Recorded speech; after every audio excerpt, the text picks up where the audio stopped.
Bismillahirrahmanirrahim. Assalamualaikum warahmatullahi wabarakatuh. Bismillahirrahmanirrahim. Wassalatu wassalamu ala Rasulillah wa ala alihi wa sahbihi wa mawalah. La haula wa la quwwata illa billah. Subhanaka la ilma lana illa ma 'allamtana innaka antal alimul hakim. Mukhlishan niyata lillahi ta'ala. Pertama dan yang paling utama, mari kita panjatkan puji syukur kehadirat Allah Subhanahu wa taala, yang mana Allah Subhanahu wa taala masih memberikan kita kesehatan sehingga pada malam hari ini, malam yang ke-28, kita masih dapat berkumpul melaksanakan sholat Isya berjamaah yang insya Allah akan dilakukan dengan sholat tarawih. Kemudian salam dan salam semoga selalu tercurahkan kepada baginda alam, yakni Nabi Muhammad sallallahu alaihi wasallam. Allahumma shalli wa sallim wa barik ala sayyidina Muhammad wa ala ali sayyidina Muhammad. Mudah-mudahan di akhirat kelak kita mendapatkan syafaatnya. Amin amin ya rabbal alamin. Hadirin dan hadirat yang insya Allah dirahmati oleh Allah Subhanahu wa taala. Dalam menjalani kehidupan ini tentunya tak luput dari yang namanya kita harus memiliki yang namanya ilmu. Sebagaimana kata ulama, wa kullu man bi ghairi ilmin ya'malu a'maluhu mardudatun la tuqbalu. Setiap orang yang beramal dengan tanpa adanya ilmu, maka ilmunya akan ditolak. Ilmu apapun itu. Ya kita ambil contoh sederhana sajalah.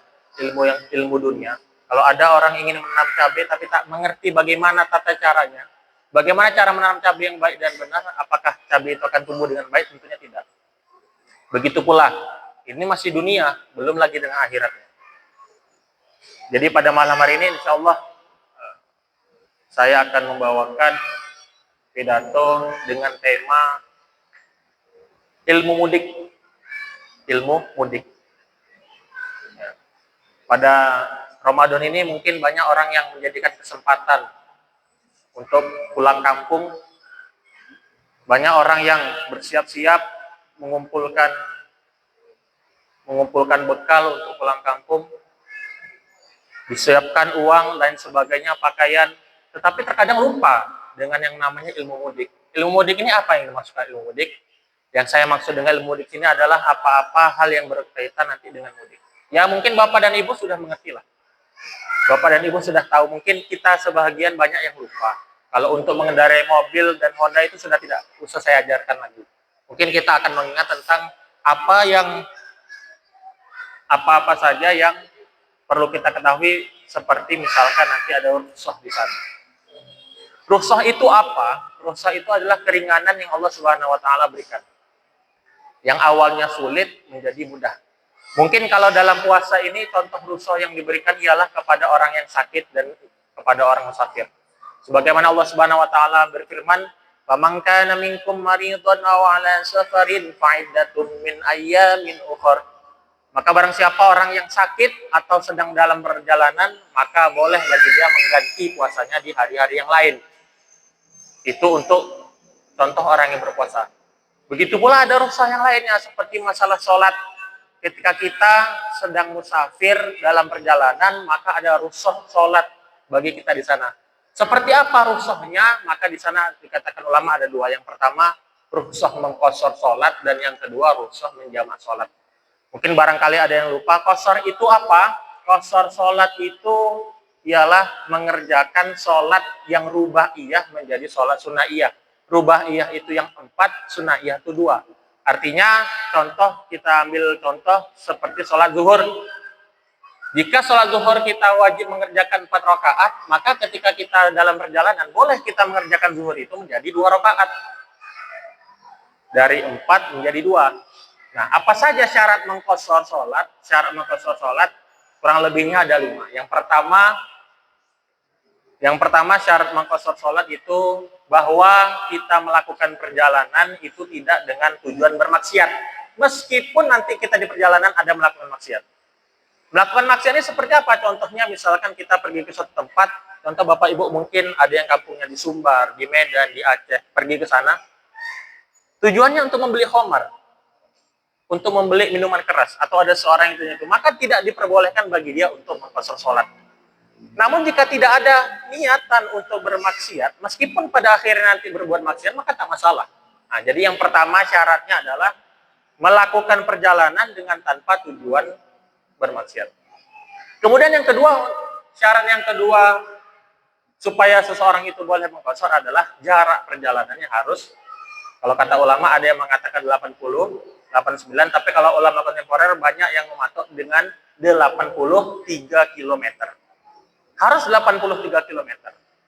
Kalau kurang dari itu maka tidak mendapatkan kebolehan untuk mengqashar sholat. Itu yang kedua. Kemudian yang syarat ketiga apa? Sholat yang diqashar itu harus sholat yang rubaiyah. Rubaiyah itu 4 jumlahnya. Berarti sholat zuhur, sholat asar, sholat isya. Diringkas jadi 2.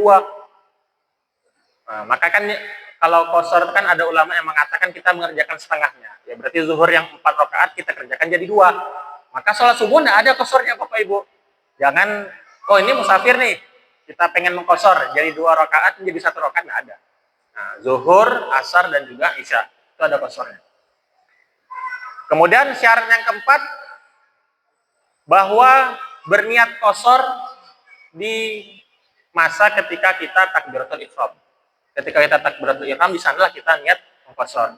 Niat sholat zuhur 2 rakaat karena mengqashar. Ya kan, kalau hanya kita ikut kepada makmum, yang mana makmumnya mengqashar juga boleh. Tapi kalau makmumnya tidak mengqashar maka tidak boleh. Kalau imamnya tidak mengqashar, imamnya melaksanakan sholat sempurna maka tak boleh. Nah, kalau kita sendiri ya kan, adaan lillahi ta'ala, boleh, tidak masalah. Kemudian syarat yang terakhir, syarat yang kelima adalah bahwa selama kita mengerjakan sholat qashar itu kita belum bermukim, kita masih musafir. Misalkan kita pergi ke Aceh, ya kan, pulang kampung ke Aceh, ya selama di perjalanan kita masih boleh mengqashar sholat. Nah, tapi kalau kita sudah sampai di Aceh, kita bermukim di sana dengan niat menetap selama 3 hari lebih, maka tidak boleh habis. Tapi kalau seandainya kita cuma 1 hari aja, nyampe Aceh 1 hari, kemudian langsung balik, tak masalah. Walaupun kita sudah nyampe Aceh, di sana tempat kita, tujuan kita di sana, tak masalah. Nah, itu dia. Itu mengqashar sholat. Jadi mengqashar sholat itu apa? Mengqashar sholat itu menjadikan sholat yang rubaiyah menjadi sholat yang sunaiyah. Yang 4 menjadi 2. Seperti itu. Kemudian ada pula rukhsah yang lainnya, yaitu menjamak sholat. Menjamak sholat itu apa? Banyak orang yang mengatakan kalau menjamak sholat itu menggabungkan sholat. Benar, tapi tidak seluruhnya benar. Kenapa? Karena kadang orang salah prakteknya. Orang praktek menjamak sholat itu, sholat zuhur dijamak dengan sholat asar, kemudian diqashar sekalian 2 rakaat, tapi dikerjakan dengan 1 salam. Itu salah. Kenapa? Karena ulama, kalau untuk lebih tepatnya, menjamak sholat itu apa? Menjamak sholat itu adalah mengerjakan 2 sholat di 1 waktu. Nah, syarat jamaah itu kurang lebih ada 5 juga. Yang pertama tadi sama seperti yang tadi, kita melakukan perjalanan itu, melakukan safar tidak dengan tujuan maksiat. Yang kedua, jarak tempuhnya 83 km. Yang ketiga, yang boleh dijamak itu sholat zuhur ke asar, sholat maghrib ke isya, atau sholat maghrib ke isya. Kapan pelaksanaannya? Nah, untuk pelaksanaannya nanti jamak itu dibagi 2. Ada jamak takdim, ada jamak takhir. Ini untuk mengingatkan kita semua. Ada jamak takdim, ada jamak takhir. Kemudian untuk syarat yang keempat apa? Untuk syarat yang keempat, kalau untuk mengqashar tadi kita wajib berniat ketika takbiratul ihram. Kalau menjamak enggak. Menjamaknya agak sedikit perbedaan. Selama kita belum salam. Jadi misalkan kita sholat zuhur nih. Ini kita dalam perjalanan Allahu Akbar, rakaat pertama selesai, rakaat kedua. Nah, pas di rakaat kedua kita kepengen dijamak aja, nggak masalah. Selagi kita masih belum salam. Kalau itu menjamak.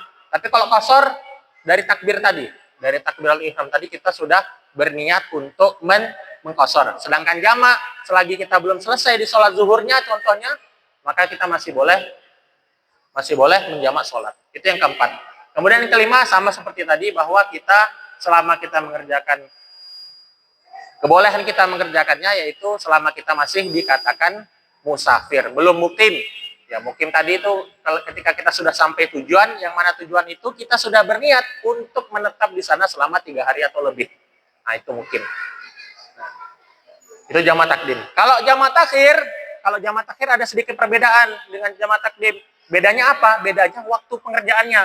Kalau jamak takdim, zuhur asar, kita kerjakan di zuhurnya, jadinya asar itu kita masukkan ke sholat zuhur, kita kerjakan di waktu zuhur ya Bapak Ibu, bukan kita kerjakan sama-sama. Artinya kita sholat zuhur, Assalamualaikum warahmatullahi, Assalamualaikum warahmatullahi. Setelah itu berdiri lagi, lanjut kita sholat asar. Nah itu dia, itu takdim. Kalau takhir berarti kita lakukan di waktu asar. Kita lakukan di waktu asar. Apa yang kita lakukan? Sholat zuhur dan sholat asar. Kalau maghrib, takdimnya mana? Ya waktu maghrib. Kalau isya, maka waktu takhirnya itu isya. Jadi di waktu isya kita kerjakan maghrib dan isya, itu takhir. Syarat tambahannya apa? Syarat tambahannya kebolehan kita melakukan jamak takhir itu adalah wajib kita berniat di waktu yang pertama. Misalkan kita dalam perjalanan, ini kan mungkin Bapak Ibu ada yang mungkin naik bus perjalanan. Di perjalanan kayaknya nggak memungkinkan nih. Misalnya kita berangkat, kalau di bus ini kan ada kadang yang sore berangkat tuh. Orang azan maghrib berangkat ya. Nah, nanti berhentinya malam, jam-jam 2 atau jam-jam 3 mampir nanti ke rumah makan berhentinya. Ya kan? Maka gimana? Misalkan nggak mungkin kan, ya udah kita niat dari maghrib itu kita sudah berniat. Berniat apa? Kita berniat menjamak untuk mengerjakannya nanti di waktu isya. Kalau kita tidak berniat di waktu yang pertama, lewat sholat maghrib, masuk waktu isya, maka maghribnya tadi terhitung qadha. Kurang lebih seperti itu. Nah, itu dia ilmu mudik. Jadi berdosa bagi kita jika kita tak mengetahuinya. Nah, seperti itu pula kalau ada orang bilang, aku pengennya umroh lah, saya pengen umroh. Tapi nanti Pak, boleh nggak umrohnya, manasiknya nanti setelah pulang umroh? Ya nggak boleh, berdosa. Jadi sebelum Bapak Ibu mungkin nanti berangkat, ya kan mungkin barangkali ada besok yang berangkat, pulang kampung, mudik, nah itu dia kurang lebih ilmunya. Dan juga ada sedikit kekeliruan. Kekeliruan itu kekeliruan tentang kebolehan berbuka bagi orang yang musafir. Terkadang saya sering menjumpai, kita mungkin barangkali Bapak Ibu mungkin ada juga yang melakukan. Mohon maaf ketika misalnya hari esok hari Jumat, besok ada yang pengen pulang kampung, maka dari paginya tidak berpuasa. Benar apa salah itu Bapak Ibu? Itu salah Bapak Ibu. Jadi kalau seandainya kita besoknya pengen berangkat, maka kapan kita boleh berbuka, mendapatkan rukhsah, mendapatkan keringanan untuk tidak berpuasa? Maka kalau kata ulama, kita mendapatkan kebolehan untuk tidak berpuasa itu ketika kita sudah melewati qaryah ataupun balat. Kalau kita mau ke Sumbar, ketika kita sudah keluar dari kota Pekanbaru, maka di sana kebolehan kita untuk berbuka. Jadi tidak ada ceritanya ketika besok kan kita pulang kampung nih, dari pagi nggak sahur gitu. Dari pagi nggak ada sahur, paginya jam 6 sudah makan gitu, nggak boleh. Nah, kecuali kita dalam perjalanan ya. Ini enggak. Orang berangkatnya jam 8 gitu kan, kemudian dia jam 6 masih makan. Sebab apa? Kenapa kamu masih makan? Ya nanti kan jam 8 kan kita mudik, kita kan pulang kampung. Itu nggak boleh. Maka orang yang seperti itu berdosa. Nah, maka itu ilmunya.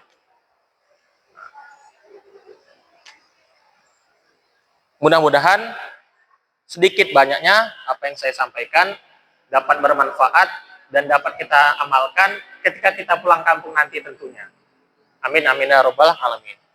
Subhanakallahumma wa bihamdika asyhadu an la ilaha illa anta astaghfiruka wa atubu ilaik. Assalamualaikum warahmatullahi wabarakatuh.